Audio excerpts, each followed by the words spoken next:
Oh yeah, hell yeah, Bourbon Quest. Welcome to another episode. What do we got today? A little Russell's. Well, let's start with, I picked this bottle up. This is an unopened bottle of Russell's 13-year. Hail to the year. So I picked this up from a lottery that I won from my local Total Wine. So shout out to Total Wine. Thanks for giving me a great gift for Valentine's Day, because I got the email on Valentine's Day. I just picked it up though. And anyway, so yeah, let me let you take a closer look there. Russell's 13-year barrel proof. Hell yeah. So, and as you can tell, I have another one that's been opened. So let's take a look at it. Excuse me. Generations of Craft, Lawrenceburg, Kentucky. Yep, and it says here, this distinctive bourbon aged 13 years delivers aromas and flavors of aged oak and sweet caramel, culminating in a smooth finish that you have come to expect from Russell's Reserve. Masterfully crafted and brought to you by master distillers and bourbon Hall of Famers Jimmy and Eddie Russell, the legacy continues. It's a Kentucky straight bourbon whiskey, from father to son, to the bourbon making mastery represented in this bottle is a true testament to the distilling legacy and strength of the Russell family tradition. 13-year-old barrel proof, non-chill filtered. It comes in at 114.8 proof. Now, so my understanding is, well, let me go to this one.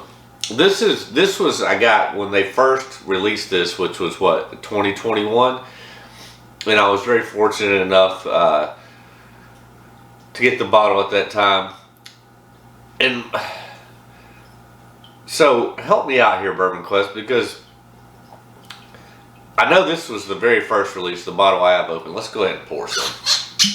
Let it sit in the glass for a minute. Now, I didn't do a ton of research, but I did a little bit.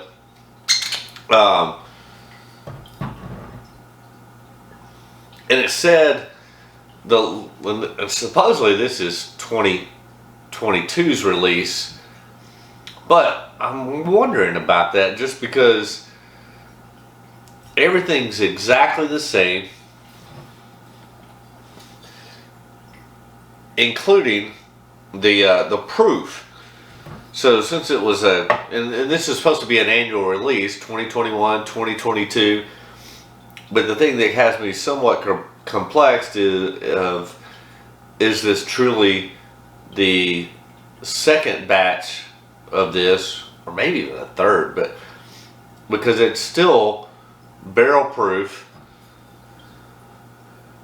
and they're both exactly 114.8. So if it was 115.1 or blah blah blah, there would be some distinguishing differences. There's no dates on them. So I mean, don't get me wrong, I could care less if these are both the same batch or not, but I mean, I would have, from what I understand and from what I've been told, these are two different batches. It just is an oddity, maybe, or maybe I'm wrong. But because on the label they're both 114.8, which, wouldn't think you'd get the exact same proof with it being barrel proof on both batches. But maybe, I mean, it's obviously possible. But let me know what you think, or what you know, Bourbon Quest. But anyways, so irregardless, I'm not opening the one I just picked up, but it's been a while since I had this, because I still got, even after this pour, half a bottle left, which obviously is not something I drink on a daily basis, because I really didn't even think I was going to get this year's or this bottle, but I was fortunate enough to get it in a lottery, and irregardless, gave me a reason to go back and revisit the Russell's 13, share it with you once again here on Bourbon Quest. So, Let's go to it. Excuse me. I mean, it's just your classic bourbon notes. I mean, there's some vanilla, there's caramel, maybe a touch of nutmeg. I mean, it smells like Russell's, but nothing on the initial nose that really truly stands out with this. Which you can go, I guess it's probably been over a year ago, but if you search Bourbon Quest and Russell's 13, I'm sure the video will pop up. But I honestly, when I did on blind, I want to say Russell's 10-year. I know a Russell's store pick, and then this Russell's 13-year. And honestly, they were close. They were all good.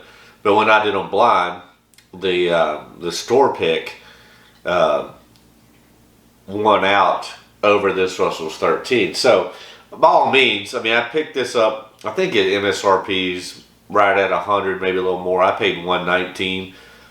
I'm not complaining about that at all, even if that's $20 over what retail is. I know it goes for 5 or 6 or who knows whatever on secondary. And let's go ahead and taste it.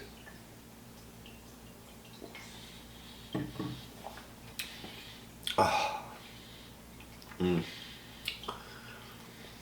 I mean, it's super delicious. I mean, tons of caramel, some butterscotch. I do get some nutmeg, vanilla, like some almond toast.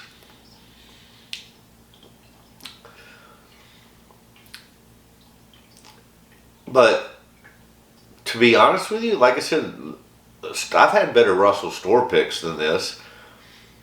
I would not pay secondary price for this at all. I mean, go pick it. I mean, yeah, you can go get a Russell store pick for 65, 70 bucks. I mean, I think for the rarity and whatever, I mean, I don't even get a ton of oakiness for being 13-year. I mean, there's some oak there, but it's not overpowering. It's a good balance. It's a great whiskey. If I didn't know it was Russell's 13 and I was just tasting this in a glass, I would say it's good. It's not anything that, blows me away or wows me for whether it be the proof or the flavors. The one thing I will say is extraordinary about it is it's very well balanced, but extremely well balanced. The flavors and everything are wonderfully dancing together on this. Cheers, Bourbon Quest.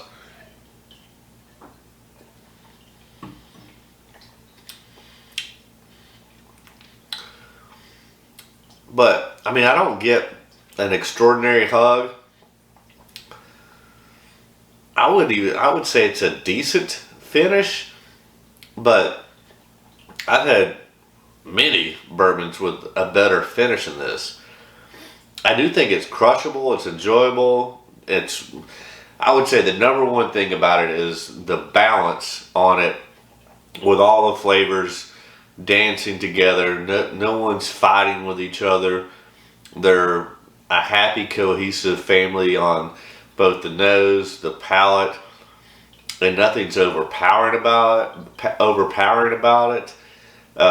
I would say potentially dangerous at 114 proof. It doesn't drink like 114 proof. And again, I don't get much of a hug compared to some other bourbons, or really much of a finish. It's a decent finish, but it's not a long finish or a lasting finish.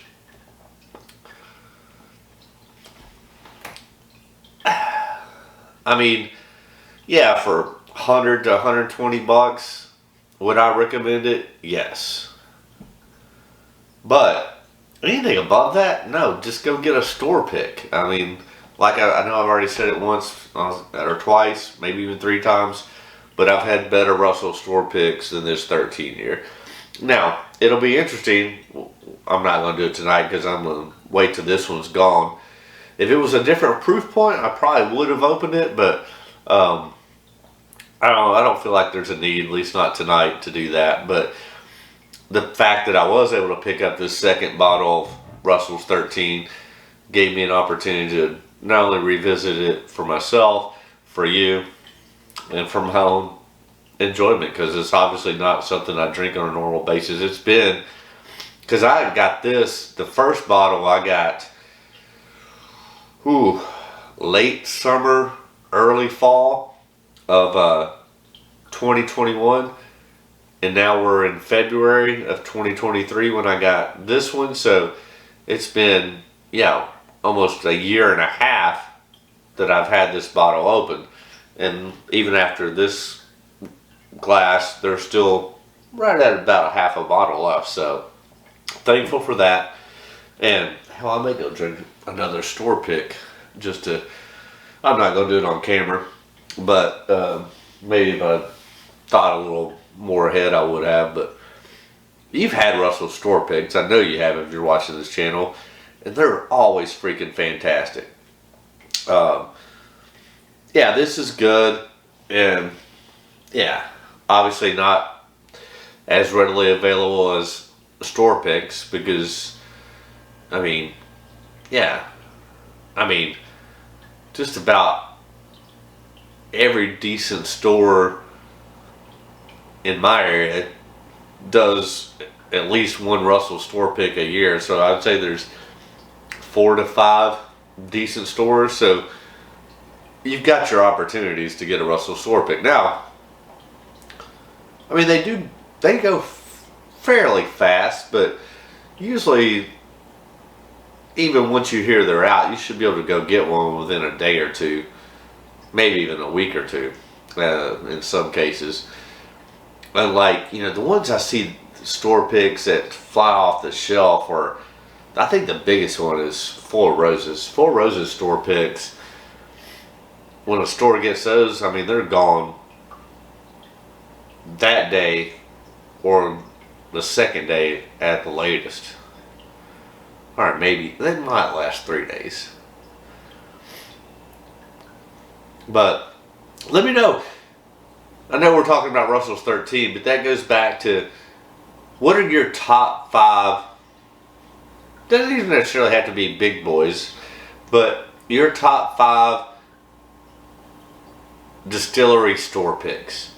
Whether it be Russell's, whether it be Four Roses, whether it be Knob Creek, Woodford, Double Oaks,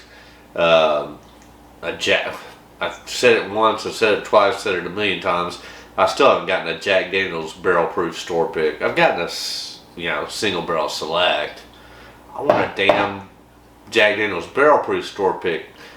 That's on my hunt list. But what are your top 5 store picks? Like I said, it could be a Knob Creek, a Woodford, the Russells, Jack Daniel's barrel proof, obviously Four Roses. I'm trying to think of some other ones. Oh well, I just did a video on Stag, but and I know Stag store picks are available out there now. I haven't gotten one of those, but you got your Blanton store picks, your Weller Antique, Weller Full Proof store picks, Eagle Rare store picks. Even Buffalo Trace. Hell, everything from Buffalo Trace. If it's a store pick, I don't care if it's Buffalo Trace or Weller Full Proof or whatever. Those are always great. And now that they have a store pick for Stag, which I haven't gotten, but even more, I would take a Jack Daniel's store pick over a Stag store pick, at least at this point. We'll see. Alright, let me know what you think. Hey, if you haven't done so already, and you made it this far, you might as well hit that subscribe button, yo. That helps the channel out. We appreciate it. I don't know where the hell Q is. And then, excuse me.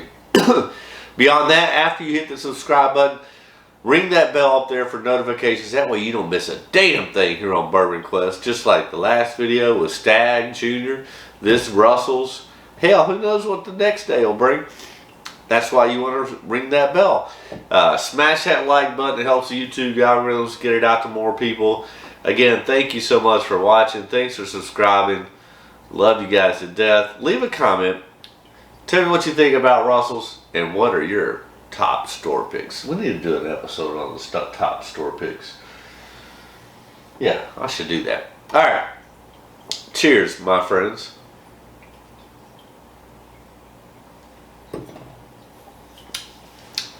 I'm going to go grab a store pick. And remember, as always, my wish for you is that all your Bourbon Quest dreams come true. That's damn good, though. That's a wrap, yo. I'm glad I got to revisit that. Thanks, Total Wine.